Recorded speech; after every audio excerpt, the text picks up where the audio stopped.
Olá, amigos. Edgar Santos aqui.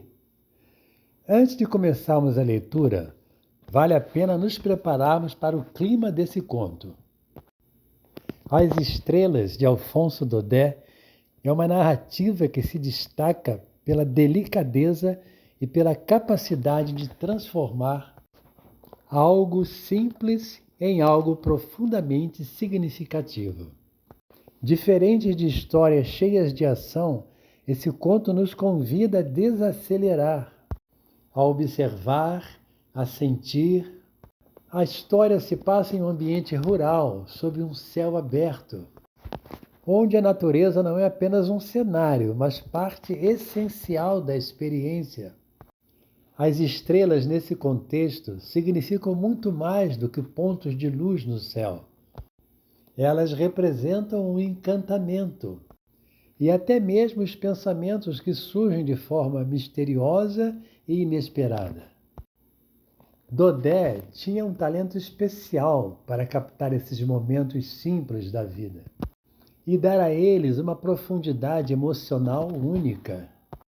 Em As Estrelas, ele nos mostra que, às vezes, os momentos mais marcantes não são aqueles grandiosos, mas sim os mais tranquilos, quase imperceptíveis, que acontecem longe do barulho do mundo.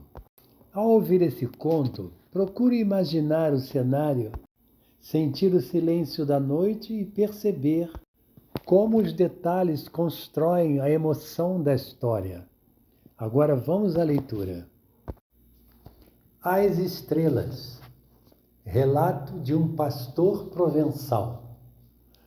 No tempo em que eu guardava os rebanhos no Luberon, permanecia semanas inteiras sem ver viva alma, sozinho na pastagem com meu cão Labri e minhas ovelhas. De quando em quando o eremita do monte de Uri passava por lá à procura de plantas medicinais, ou então eu vislumbrava a face negra de algum carvoeiro de Piemonte. Mas era gente ingênua, silenciosa à força de solidão, tendo perdido o gosto de falar e não sabendo nada do que se dizia embaixo, nas aldeias e nas cidades. Assim, cada 15 dias, quando ouvia, no caminho que sobe, as campainhas da mulinha da nossa fazenda, levando-me as provisões de quinzena, e quando via aparecer pouco a pouco, acima da encosta, a cabeça esperta do pequeno Miró, empregado da fazenda, ou a touca vermelha da velha tia Norrade, eu ficava verdadeiramente muito feliz.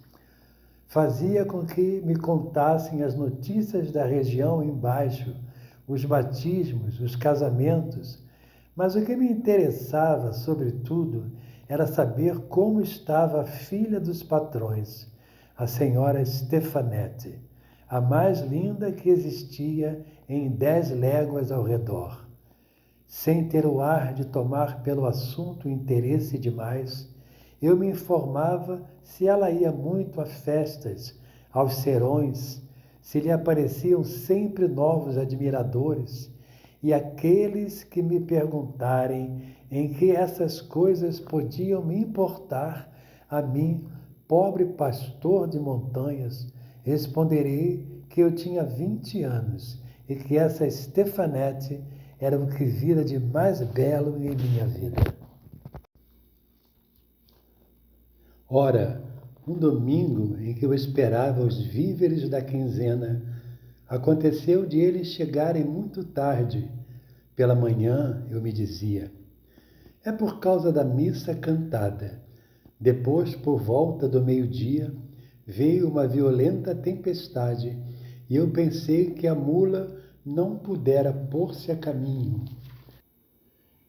em virtude do mau estado das estradas. Enfim, por volta das 3 horas, com o céu lavado, a montanha brilhante de água e de sol, ouvi em meio ao gotejar das folhas e ao transbordamento dos regatos cheios, as campainhas da mula tão alegres, tão vivas, como um grande carrilhão de sinos num dia de Páscoa. Mas não era o pequeno Miarro, nem a velha Norrade que conduzia. Era, adivinhem quem? A senhorita, meus filhos. A senhorita em pessoa, sentada à direita entre os sacos de fibra, toda coroada do ar das montanhas e do refrescamento da tempestade. O pequeno adoecera e tia Norade estava em férias, na casa de seus filhos. A bela Stefanette me contou tudo isso, descendo da mula, e contou-me também que chegara tarde porque se perdera na estrada, mas ao vê-la tão bem endomingada, com a fita florida, a saia lustrosa e suas rendas, deu-me antes a impressão de se haver atrasado em algum baile, em vez de ter procurado o caminho entre as moitas. Oh, a pequenina criatura! Meus olhos não podiam deixar de contemplá-la. É verdade que jamais a vira de tão perto. Algumas vezes no inverno, quando os rebanhos tinham descido para a planície e eu entrava à tarde na fazenda para cear, ela atravessava a sala com vivacidade, sem dizer uma palavra aos servidores, sempre arrumada e um pouco altiva, e agora eu a tinha ali diante de mim, somente para mim. Não era de perder a cabeça? Após tirar as provisões do cesto, Stefanette se pôs a olhar carinhosamente em torno, levantando um pouco a bonita saia domingueira, que poderia estragar-se, entrou no curral, quis ver o canto onde eu dormia, a manjedoura de palha com a pele de carneiro, minha grande capa pendurada a um prego na parede, meu cajado recurvo e minha espingarda, tudo isso a divertia. Então é aqui que tu vives, meu pobre pastor. Como te deves aborrecer de estar sempre só? Que é que fazes? Em que pensas? E em quem pensas? Eu tinha desejo de responder na senhorita patroa, e não mentiria, mas minha perturbação era tão grande que eu não achava uma palavra. Estou certo de que ela o percebia, e de que a malvada sentia prazer em aumentar meu embaraço com suas malícias. E tua namorada, pastor, ela sobe para te ver de vez em quando? Deve ser com certeza a cabra de ouro ou a fada Esterelle, que apenas corre no cimo das montanhas. E ela mesma, ao me falar, tinha o ar da fada Esterelle, com o bonito riso da face inclinada e a pressa de se ir, o que dava à sua visita um ar de aparição. Adeus, pastor. E ela saiu muito lentamente de costas para mim, e eu apreciando aquela beleza que não saía da minha cabeça. Que maravilha! E ei-la que se vai levando as cestas vazias. Quando desapareceu na trilha inclinada, parecia-me que as pedras, rolando sobre os cascos da mula, me tombavam uma a uma no coração. Eu as ouvi muito tempo, e até o fim do dia fiquei como que adormecido, não ousando mover-me, de modo a afugentar o sonho. À tarde, quando o fundo dos valados começava a se tornar azul, e quando os animais se apertavam, balindo uns contra os outros para voltar ao curral, ouvi que me chamavam na descida, e vi aparecer a patroazinha, não mais risonha como antes, mas trêmula de frio, de medo e de umidade. Parecia que no sopé da encosta ela deparara com um sorgue engrossado pelas águas da tempestade e, querendo passar a viva força, correra o risco de afogar-se.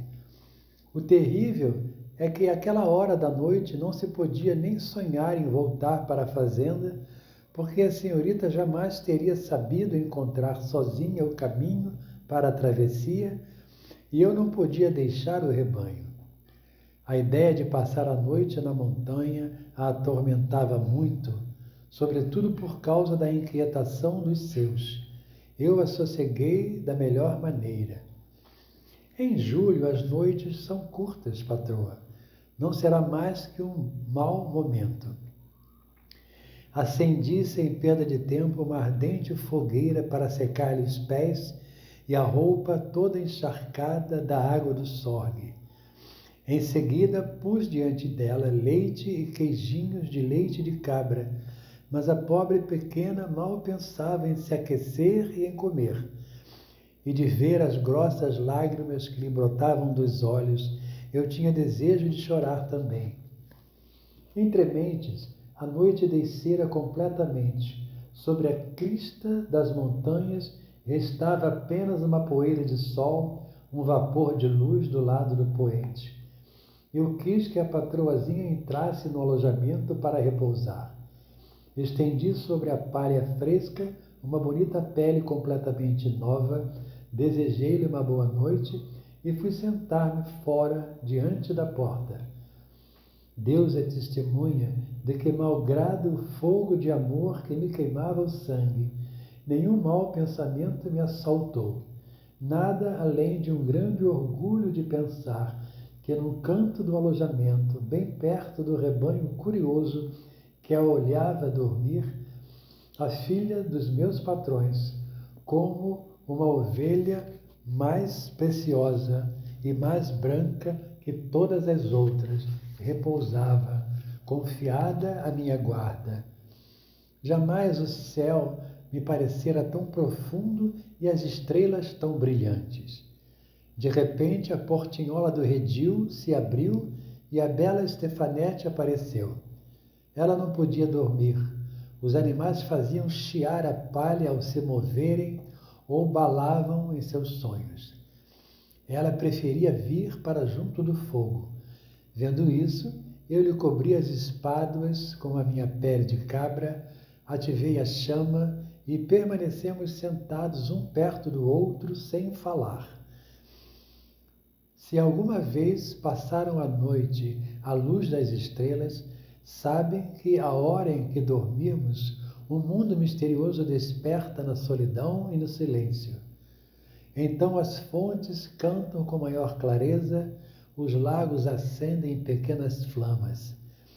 Todos os espíritos da montanha vão e vêm livremente, e há no ar roçadelas, rumores imperceptíveis, como se ouvissem os ramos crescerem, a relva expandir-se.